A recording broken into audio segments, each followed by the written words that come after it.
Аппарат уполномоченного по защите прав предпринимателей республики подписал соглашение о взаимодействии с Ассоциацией крестьянских фермерских хозяйств и сельскохозяйственных кооперативов.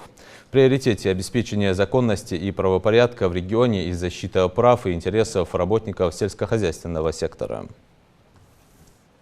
Мы планируем более активно защищать законы, права и интересы предпринимателей. Сельскохозяйственная отрасль – это, скажем, важнейшая отрасль в экономике Республики Ингушетия. Здесь очень много людей у нас занято.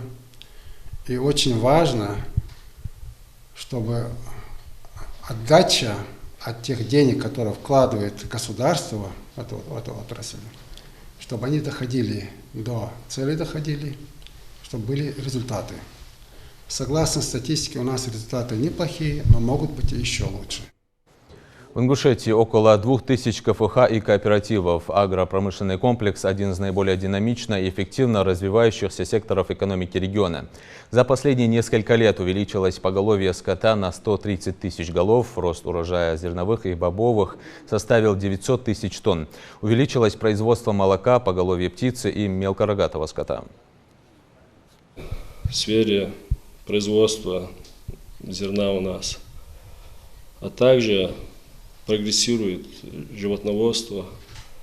По всем направлениям агропромышленный комплекс у нас в республике дает позитивные результаты. Сегодня фермер должен быть не то, что работать на земле, он должен быть подкован во всех сферах деятельности, как юридически, так и агрономически.